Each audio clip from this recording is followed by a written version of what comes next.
रघुकुल कीर्त सदा चली आए, प्राण जाए पर वचन न जाए। राम सिया राम जय जय राम। हो जय जय जय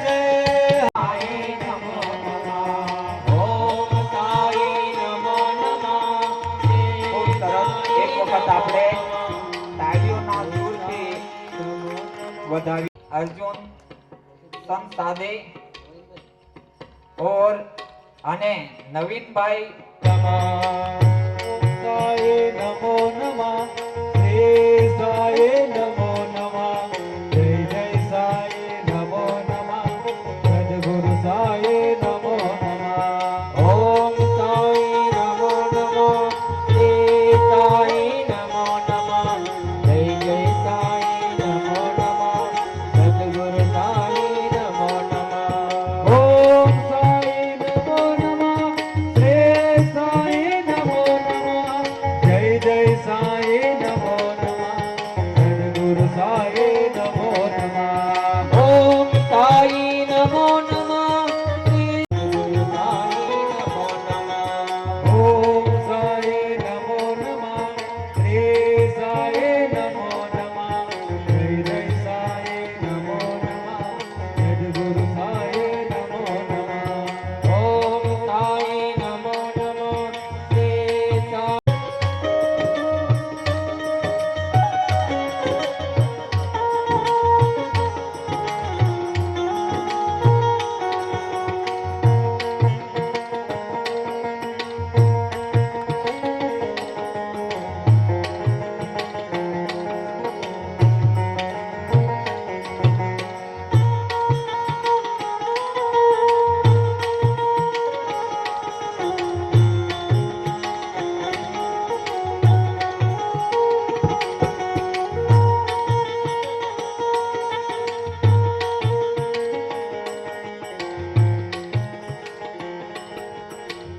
આપણે કડક ગોઠવી લઈએ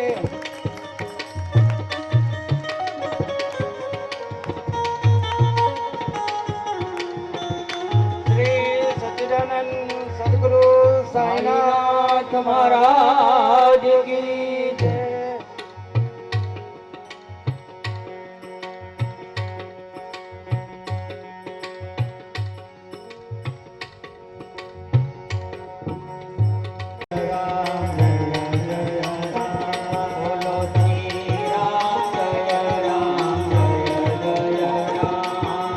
रघुपति राघव राजा राम रघुपति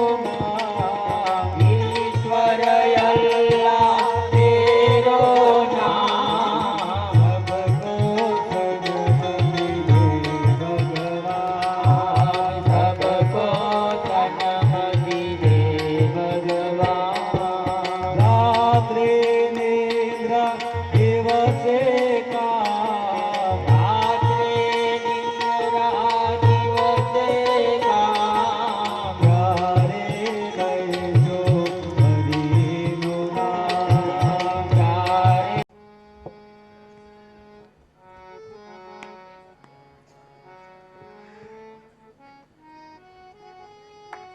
શ્રી સચ્ચિદાનંદ સદગુરુ સાઈનાથ મહારાજ કી જય.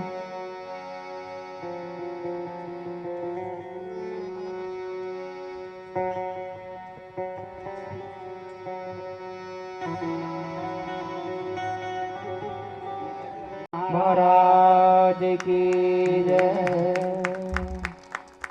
સેવા સેવા સાંસાર હર હર મહાદેવ શિવા શિવા શંકર હર હર મહાદેવ શિવા શિવા શંકર હર હર મહાદેવ શિવા શિવા શંકર હર હર મહાદેવ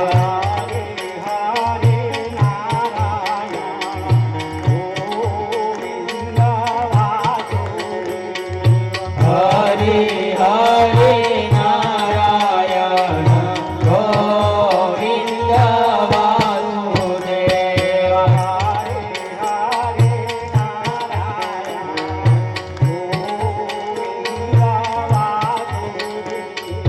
હરે હરે નારાયણ ગોવિંદ વાસુદેવ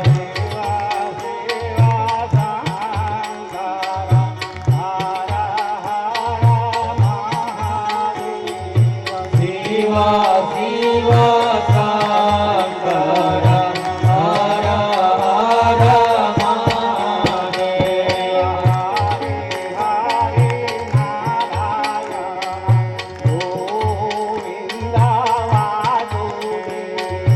હરે હરે નારાયણ ગોવિંદ વાસુદેવ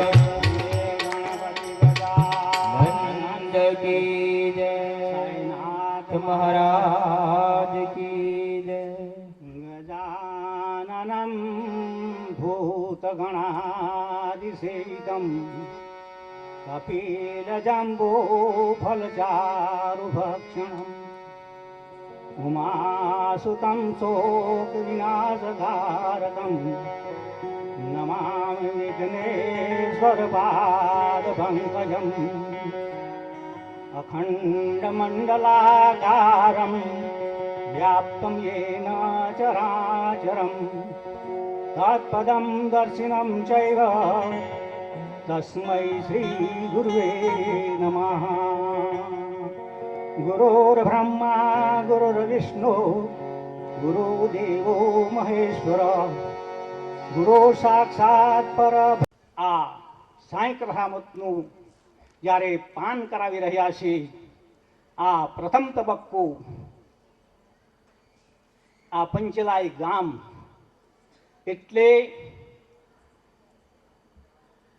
અત્યારે વલસાડ જિલ્લો છે, પણ જ્યારે સુરત જિલ્લો હતો તે વખતમાં અહીંના જે વડીલો એમણે આ ભજન મંડળ આ પંચલાઈ ગામમાં આ જ ફળિયું એ મોટા ફળિયા તરીકે બોલાતું હતું, પણ જ્યારે પંચલાઈ ગામમાં આ જ્યારે ભજન મંડળની સ્થાપના થઈ પહેલવહેલા, ત્યાર પછી ભગત ફળિયું નામ કહેવામાં આવ્યું. અને આ જે ભૂમિ છે એને દાભડ્યો કહેતા હતા, દાભડો જ ઊંઘેલો. પરંતુ આજે જેમ પાંડવો કૌરવોની લડાઈ માટે હરિયાણામાં કુરુક્ષેત્રની ભૂમિ, નિર્દય ભૂમિ જેને કહીએ, એ ભગવાન કૃષ્ણએ શોધી અને તેમાં 18 દિવસ યુદ્ધ ચાલ્યું. પરંતુ એ નિર્દય ભૂમિને ભગવાન કૃષ્ણએ ગીતાનું ઉદ્બોધન કરી અર્જુનને સંભળાવ્યું, જેથી આ હરિયાણાની ભૂમિ 54 કિલોમીટર એ પવિત્ર ભૂમિ ત્યાંની કહેવામાં આવી અને તીર્થધામ બન્યું. તેવું આ પંચલાઈ ધામ એટલે આપણું એક શેરડીનું એક પવિત્ર ધામ. આ વડીલોના ભક્તિના પ્રબળથી આ એક એવું ધામ બન્યું છે.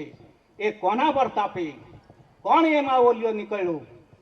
જેમ યદુવંશ એટલે કૃષ્ણની ગાથા, સૂર્યવંશ એટલે ભગવાન રામની ગાથા, તેવી રીતે પ્રથમ દિવસે અહીંયા મને જ્યારે બોલવાની આદર્શ મિત્ર મંડળ દ્વારા સૂચિત કરવામાં આવ્યું, તે દિવસે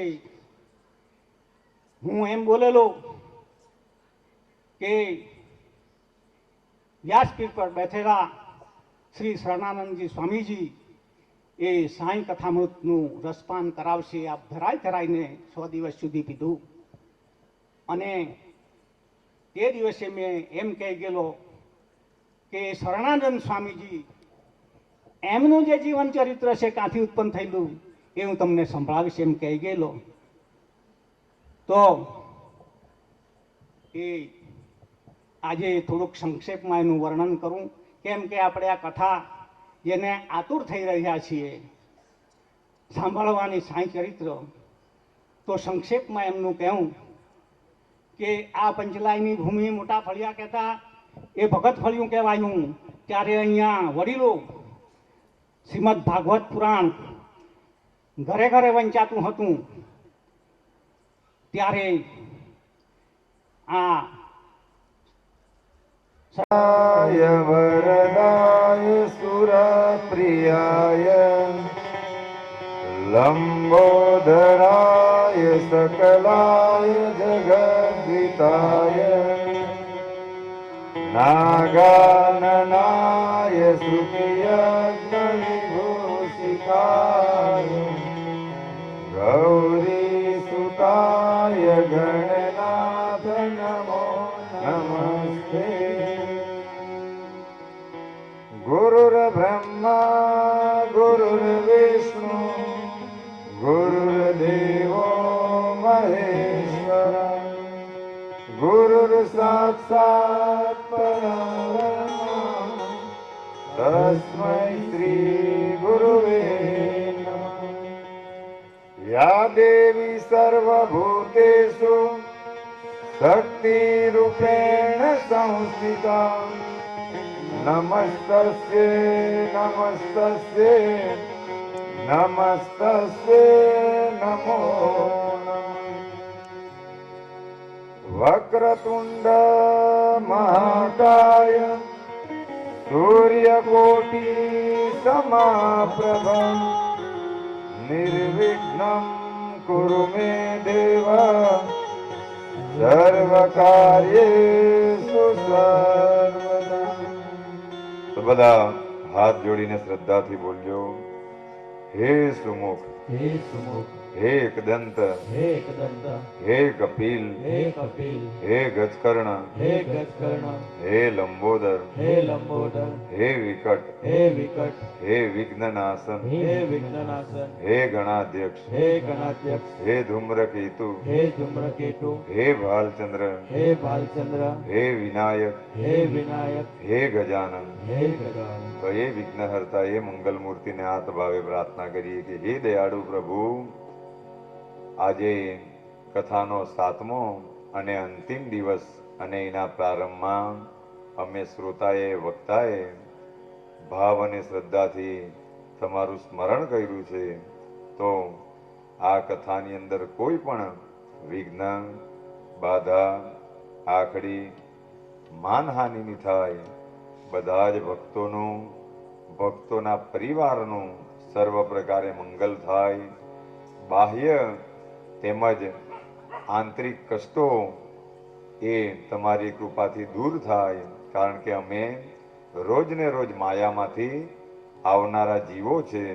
તો એ માયા કથામાં શ્રવણ કરવામાં અમને હેરાન નહીં કરે અને અમારું મન શાંત રહે, કે જેના દ્વારા એ કથા હૃદયની અંદર સરસ રીતે ઉતરી જાય, તો એની અંદર આવતા વિઘ્નો તમારી કૃપાથી દૂર થાય અને એ અમારા જ્ઞાનની પોથીનું ઢાંકણ તમારી કૃપાથી ખુલી જાય, એ અમારા હૃદયની અંદર ઉતરે અને ઉતરીને આચરણમાં આવે અને પછીથી એ સમાજના કાર્યોમાં લાગે, એવી હે ગણરાયા તમે કૃપા કરજો. કારણ કે અમે અબુધ બાળક છે અને અમે તમારા ચરણમાં છે. તો હે ગણરાયા તમે અમારા પર એવી કૃપા કરજો કે તમારા પ્રભાવથી અમારા ગામનું અને અમારા દેશનું, આખા વિશ્વનું સર્વ પ્રકારે મંગલ થાય એવી કૃપા કરજો. સરસ્વતી માતાને વિનવણી કરીએ કે હે દયાળી માતા, તમારી કૃપા થાય ત્યારે જ મૂંગો બોલતો થાય અને અબુધ બુદ્ધિવાન થાય. તો તમે અમારી જીહવા પર, શ્રોતાજનોના માનસપટ પર તમે આવીને વિરાજમાન થજો, કે જેને લીધે એનું રક્ષણ થાય અને એ જ્ઞાન એમના હૃદય કમળની અંદર ઉતરે. એવી હે દયાળી માતા, હે વિદ્યાની દેવી સરસ્વતી, તમે શ્રોતા વક્તાઓ પર કૃપા કરજો. સ્થાનિક દેવતા, ગ્રામ દેવતા તથા સમસ્ત બ્રહ્માંડના સમસ્ત દેવતાઓને આપણે બધા પ્રણામ કરીએ કે તમે પણ બ્રહ્માંડમાંથી બધા જ શ્રોતા ભક્તોના પર આશીર્વાદ વરસાવજો. ઉપસ્થિત કથામાં સર્વ શ્રોતાજનો